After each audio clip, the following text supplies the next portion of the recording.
یتیمی کیا ہوتی ہے، اس کا اندازہ آج مجھے ہو رہا تھا۔ ماں باپ کا سایہ جب تک ہمارے سروں پر سلامت تھا، ہمیں کسی چیز کی کوئی کمی نہیں تھی، مگر اب تو کھانے کے لیے بھی بھابھی کی اجازت لینی پڑتی تھی۔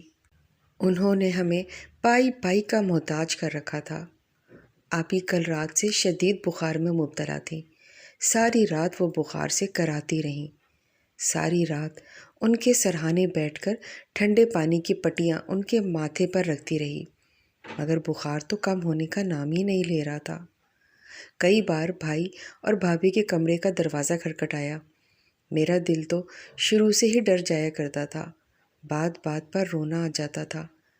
کئی بار دروازے پر دستک دینے کے باوجود جب بھائی نے دروازہ نہ کھولا تو میں بوجھل قدموں سے واپس آپی کے پاس آ کر بیٹھ گئی۔ وہ بخار سے سخت تپ رہی تھی۔ مجھے شدت سے اس پل اپنے امی ابو کی یاد آنے لگی۔ بے ساختہ کئی آنسو میری گال پر بہہ گئے۔ آج احساس ہو رہا تھا کہ ماں باپ کے علاوہ کوئی اپنا نہیں ہوتا۔ بھائی بھی تب تک بھائی ہوتا ہے جب تک میری بھابھی جیسی تیز ترار عورتیں معصوم شوہروں کو اپنے جال میں پھانس کر اپنے قابو میں نہیں کر لیتی۔ نہ جانے رات کے کس پہر روتے ہوئے میری آنکھ لگ گئی۔ صبح ہوئی تو میں بوکھلا کر اٹھ بیٹھی۔ آپی کا بخار ابھی بھی اتنا ہی شدید تھا۔ وہ تو بول بھی نہیں پا رہی تھی۔ یقیناً بھائی جاگ چکا ہوگا، یہ سوچ کر میں بھاگ کر کمرے سے باہر نکلی تو بھابھی بھی کچن میں ناشتہ بنا رہی تھیں اور بھائی کچن میں ہی کرسی پر بیٹھا ناشتہ کر رہا تھا۔ میں فوراً بھاگ کر ان کے پاس گئی اور روتے ہوئے بولی کہ بھائی، آپی کو شدید بخار ہے، وہ رات سے بخار میں تڑپ رہی ہیں۔ گھر میں تو کوئی دوا بھی موجود نہیں تھی جسے دے کر ان کے بخار کو کم کیا جا سکتا۔ آپ پلیز آپی کو ڈاکٹر کے پاس لے جائیں تاکہ ان کی طبیعت ٹھیک ہو سکے۔ مجھے بہت ڈر لگ رہا ہے کہیں وہ امی کی طرح مجھے چھوڑ کر چلی نہ جائیں۔ میں روتے ہوئے بھائی کو بتا رہی تھی، مگر حیرت تو مجھے تب ہوئی جب بھائی نے اپنا کھانا جاری رکھا اور مجھ پر ایک سرسری سی نظر ڈال کر سنجیدگی سے بولا کہ میرے پاس اتنے پیسے نہیں ہیں جو تم لوگوں کا علاج کروا سکوں۔ اگر تم لوگوں کے پاس پیسے موجود ہیں تو مجھے دے دو، میں دوائی لا کر دے جاتا ہوں۔ تبھی بھابھی فوراً بولی کہ میرا شوہر تم لوگوں کو 2 وقت کی روٹی کھلا رہا ہے، کیا وہ کافی نہیں ہے؟ ذرا سا موسمی بخار ہی تو ہے، ٹھیک ہو جائے گا، اس میں اتنی پریشان ہونے والی کیا بات ہے؟ ذرا سا کچھ ہوا نہیں، ان دونوں میڈموں کے ڈرامے شروع ہو جاتے ہیں۔ بھائی اور بھابھی کا بدلا ہوا انداز دیکھ کر میرے تو ہوش ہی اڑ چکے تھے۔ بھلا میرا بھائی اور بھابھی ایک دم کیسے بدل سکتے تھے؟ جب تک ماں باپ زندہ تھے تو بھابھی بھی کبھی اونچی آواز میں بات بھی نہیں کرتی تھی، گویا ان کے منہ میں زبان ہی نہ ہو۔ مگر ان دونوں کی وفات کے بعد بھابھی تو اپنی اصلیت میں آ چکی تھی۔ انہوں نے فوراً گھر کا سارا نظام خود سنبھال لیا اور ہمارے بھائی کو بھی کچھ اس طرح اپنی انگلیوں پہ نچانا شروع کر دیا کہ اسے سوائے اپنی بیوی کے اور کچھ نظر نہیں آتا تھا۔ ان دونوں کی طرف سے سیدھا جواب سن کر میں واپس کمرے میں چلی آئی۔ آپی نے بمشکل آنکھ کھول کر میری جانب دیکھا اور کہنے لگی کہ کیا ہوا چھوٹی، بھائی دوا لے کر آیا یا نہیں؟ میں ان کے سوال پر سر جھکا کر رہ گئی۔ اب کیا کہتی کہ بھائی نے تو صاف جواب دے دیا ہے۔ میری خاموشی دیکھ کر آپی سمجھ گئی اور بس ایک لمبی سانس خارج کر کے رہ گئی۔ بھائی جوں ہی گھر سے کام کے لیے نکلا تو بھابھی نے مجھ پر حکم چلانا شروع کر دیا۔ پورے گھر کی صاف صفائی، جھاڑو، برتن مجھ پر سونپ کر خود موبائل اٹھا کر میکے والوں سے باتوں میں مشغول ہو گئی۔ مجھے رہ رہ کر آپی کا خیال ستاتا رہا۔ بہت تھوڑا سا کام کیا، تبھی مجھے ایک خیال آیا۔ میں فوراً پڑوس کی جمیلہ خالہ کے ہاں چلی گئی اور ان سے بخار کی دوا مانگی۔ خوش قسمتی سے ان کے پاس دوا موجود تھی۔ میں فوراً لے کر گھر واپس آئی تاکہ آپی کو پلا سکوں۔ میرا پہلا قدم ابھی گھر میں داخل ہوا ہی تھا کہ بھابھی گھر کے بیچوں بیچ کھڑی میرا استقبال کرنے کے لیے تیار تھیں۔ اگلے ہی پل ایک تھپڑ مجھے مارتے ہوئے بولی، تمہیں صاف صفائی کرنے کا کہا تھا، گلیوں میں چکر کاٹنے کے لیے نہیں کہا تھا۔ باہر کیا کرنے گئی تھی؟ ان کے ہاتھ سے تھپڑ کھا کر میں تو چکرا کر ہی رہ گئی تھی۔ بھابھی نے میرے ہاتھ میں دوا دیکھی تو ان کی بھویں ایک دم اچکی۔ فوراً میرے ہاتھ سے دوا چھین لی اور اگلے ہی پل زمین پر کانچ کی بوتل کو پٹخ دیا۔ ایسا کرتے ہوئے وہ مسلسل طنزیہ مسکرا رہی تھی۔ میرا دل اس پل کئی ٹکڑوں میں کٹا تھا۔ آخر کیا ملا تھا بھابھی کو ایسا کر کے؟ اب تو ان کے شوہر کا اس پر پیسہ بھی خرچ نہیں ہوا تھا، پھر کیوں وہ ہماری جان کی دشمن بن بیٹھی تھی؟ میں رونے لگی۔ بھابھی وہاں سے چلی گئی تھی۔ جو دوا سلامت بچی تھی اس سے کچھ حصہ میں نے آپی کو دیا۔ کچھ وقت لگا اور آپی دوبارہ سے صحت یاب ہو گئی۔ آپی کی طبیعت ٹھیک ہونے کی دیر تھی کہ بھابھی نے ایک روز کچھ ایسا کیا کہ ہم سوچ بھی نہیں سکتی تھیں۔ بھائی کام کے سلسلے میں کچھ روز کے لیے شہر سے باہر چلا گیا تو بھابھی کو بھی مزید شے مل گئی۔ اس شام بھابھی نے کھانا بنایا تو جب آپی کھانا لینے کے لیے گئیں تو بھابھی نے منع کر دیا۔ بولی، یہ میرے شوہر کی کمائی ہے، آج سے تم دونوں اپنا خرچ خود اٹھاؤ گی۔ آپی ایک دم بھابھی کو دیکھتی کی دیکھتی رہ گئی۔ بھلا ہم دونوں اپنا خرچہ کیسے اٹھا سکتی تھی؟ بھابھی نے اس دن ہمیں کھانے کو ہاتھ بھی نہ لگانے دیا اور ہم دونوں بہنیں بھوکے پیٹ ہی سونے پر مجبور ہو گئیں۔ صبح ہوئی تو بڑی آپی بولی کہ بھابھی سے تو ہمیں 2 وقت کا کھانا دینا بھی نہیں دشوار ہو رہا ہے، یہ نہ ہو کہ کسی روز اس گھر کی چھت بھی ہم پر تنگ کر دے۔ آپی کے خدشے نے مجھے مزید خوف میں مبتلا کر دیا تھا۔ بھابھی اگر ہمارا کھانا پینا بند کر سکتی ہے تو ہمیں گھر سے بھی تو نکال سکتی تھی۔ ہم دونوں جانتی تھیں کہ اب اپنا خرچہ ہمیں خود ہی اٹھانا ہوگا۔ آپی نے حال ہی میں 10ویں جماعت تک تعلیم حاصل کی تھی۔ اسی صبح وہ محلے کے ایک اسکول میں پڑھانے کے لیے چلی گئی۔ بھابھی اس معاملے میں کچھ نہ بولی، نہ ہی بھائی کو کوئی اعتراض تھا۔ صبح صبح آپی اسکول کے لیے گھر سے چلی جاتی اور بھابھی سارا کام مجھے سونپ کر خود مہارانی بن کر بیٹھ جایا کرتی تھی۔ میرا سارا دن گھر کے کام کرتے ہوئے گزر جاتا تھا۔ شام تک میری حالت تھکاوٹ سے بے حال ہوتی تھی۔ ایک دن جب آپی اسکول سے واپس آئیں تو ان کا چہرہ اترا ہوا تھا۔ وہ مجھے کچھ پریشان سی لگ رہی تھی۔ وہ آتے ہی سیدھا کمرے میں چلی گئیں اور بغیر کچھ کھائے پیے لیٹ گئیں۔ میں ان سے پوچھنے لگی تو بولی، کچھ نہیں چھوٹی، بس آج طبیعت تھوڑی خراب لگ رہی ہے، تم کھانا کھا لو۔ آپی کا چہرہ مجھے دکھی سا لگا تھا۔ میں نے ان سے مزید کوئی سوال نہ کیا اور خاموشی سے کھانا کھانے لگی۔ بھائی نے تو اب ہم سے بات تک کرنا بند کر دی تھی۔ وہ تو سوائے کام کے ہمیں کچھ کہتے بھی نہیں تھے، نہ ہی جیب خرچ دیتے تھے۔ آپی کو جو تنخواہ ملتی اسی سے ہم دونوں روکھی سوکھی کھا کر گزارا کر لیا کرتی تھی۔ ایک روز آپی گھر آئیں تو ان کا چہرہ بالکل زرد تھا۔ ان کی آنکھیں یوں سوجی ہوئی تھیں جیسے وہ روتی رہی ہوں۔ میں نے آپی سے پوچھا تو وہ فوراً بات ٹال گئی اور بولی کہ کچھ نہیں ہوا چھوٹی، بس آج تھک گئی ہوں بچوں کو پڑھا پڑھا کر۔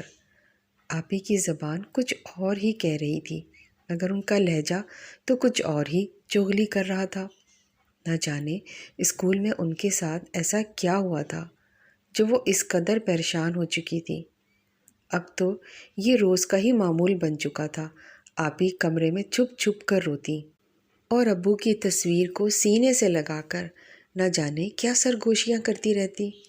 میں پوچھتی تو کہتی، کچھ نہیں، بس امی ابو کی بہت یاد آ رہی ہے۔ اگلی صبح آپی وقت سے پہلے ہی تیار ہو کر اسکول کے لیے نکل گئی۔ آج تو اس نے ناشتہ بھی نہیں کیا تھا۔ مجھے آپی کی فکر ستانے لگی، نہ جانے ایسی کون سی بات تھی جو وہ مجھ سے چھپا رہی تھی۔ میں اسی سوچ میں گم بھابھی کے کپڑے استری کر رہی تھی، تبھی بے دھیانی میں مجھے دھیان ہی نہ رہا اور بھابھی کا نیا سوٹ استری زیادہ گرم ہو جانے کی وجہ سے جل گیا۔ سوٹ کا جلنا تھا کہ مجھے اپنی جان نکلتی ہوئی محسوس ہوئی۔ بھابھی نے تو اب مجھے زندہ نہیں چھوڑنا تھا۔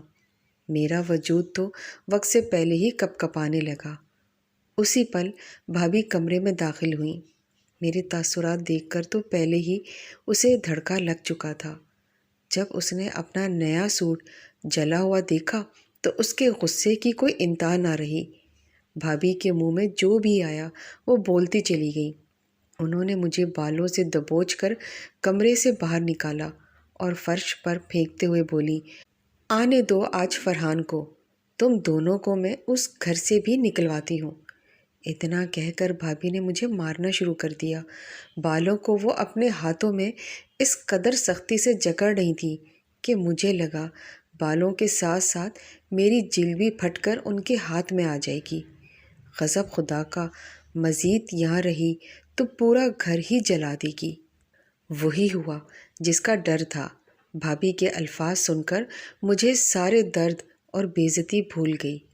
میں یہ سوچنے لگی کہ آخر بھائی نے سچ مچ بھابھی کی بات مان کر ہمیں گھر سے نکال دیا تو نہ جانے کیا ہوگا۔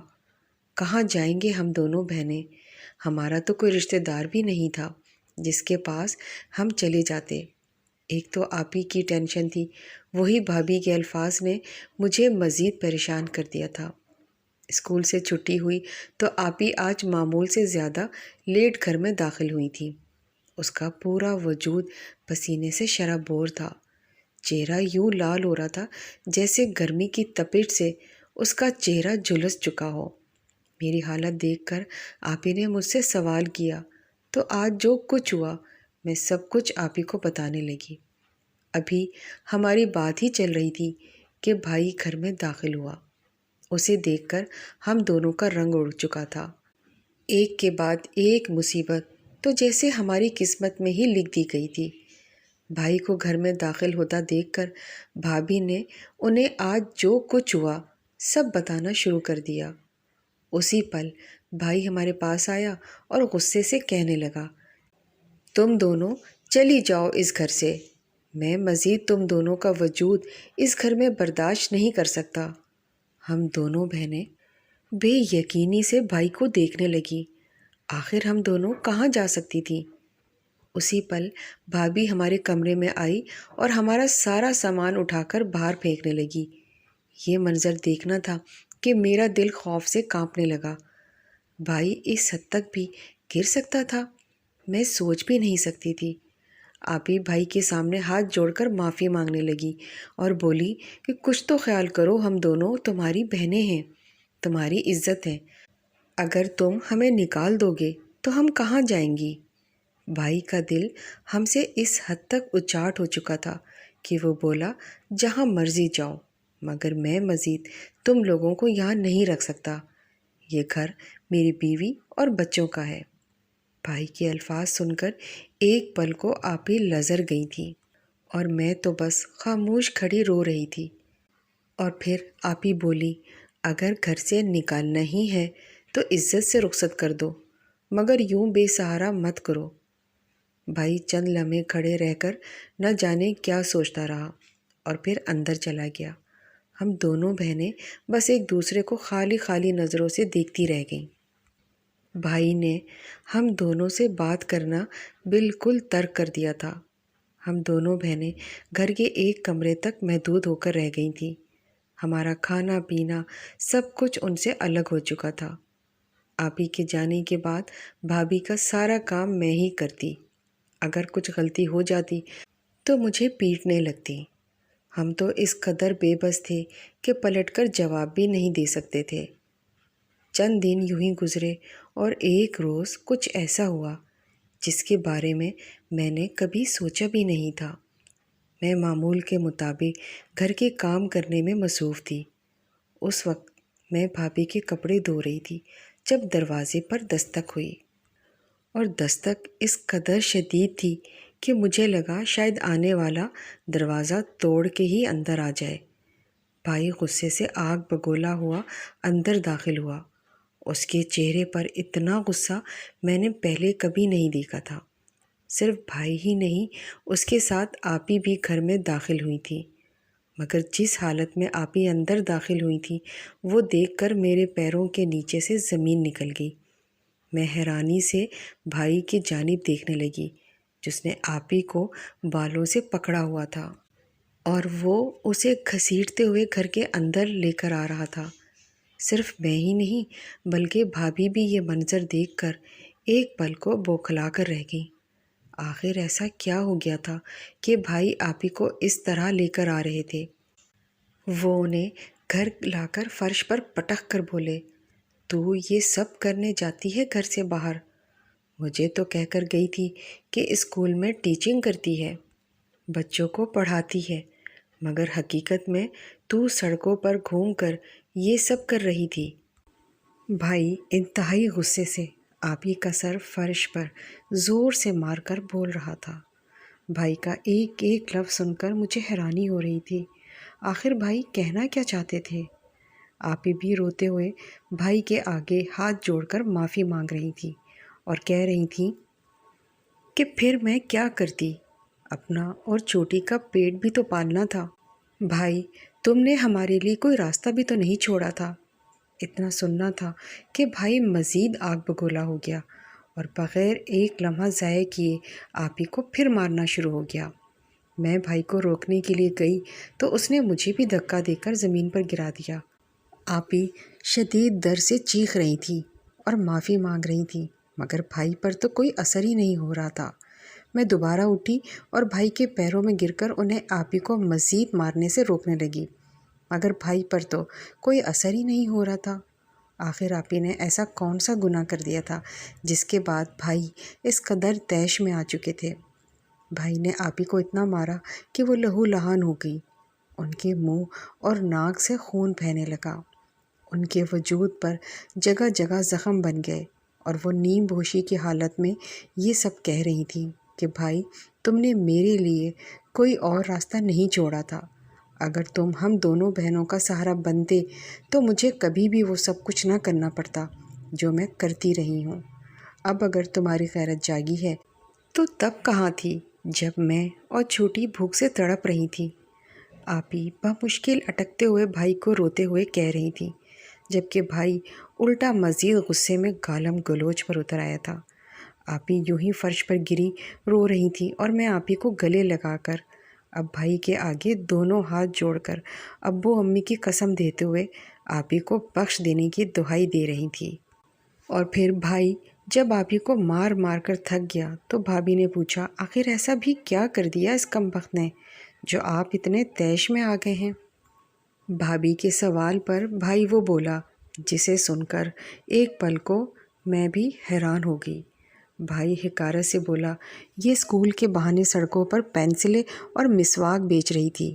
میں اپنے دوست کے ساتھ بائک پر جا رہا تھا، جب سگنل پر ہم رکے تبھی یہ بغیرت لڑکی ماں باپ کا نام مٹی میں ملاتے ہوئے سڑک پر برقع پہنے ہوئے آئی اور سب گاڑی والوں کو پینسلیں مسواک بیچنے لگی۔ جانتی ہو لوگ اس طرح طرح کی نظروں سے دیکھ رہے تھے۔ اگر میرا دوست جان لیتا کہ یہ میری بہن ہے تو کیا عزت رہ جاتی میری؟ یہی کہ مہینے کے 60,000 تنخواہ لینے والے کی بہن سڑکوں پر پینسلیں بیچ رہی ہے۔ بھائی کا ایک ایک لفظ مجھے جھنجھوڑ رہا تھا۔ میں نے بے ساختہ آپی کے چہرے کی جانب دیکھا جہاں ہر طرف خون بہہ رہا تھا۔ وہ بے بسی اور درد کی شدت سے رو رہی تھی۔ ان کی آنکھوں سے نکلتا پانی اور وجود سے نکلتا خون جذب ہو کر میرے ہاتھوں پر گر رہا تھا۔ میں ان کی یہ حالت دیکھ کر پھوٹ پھوٹ کر رونے لگی اور آپی کو بمشکل اٹھا کر کمرے میں لے گئی۔ آپی کو کمرے میں لے کر گئی اور ان کے زخم صاف کرنے لگی۔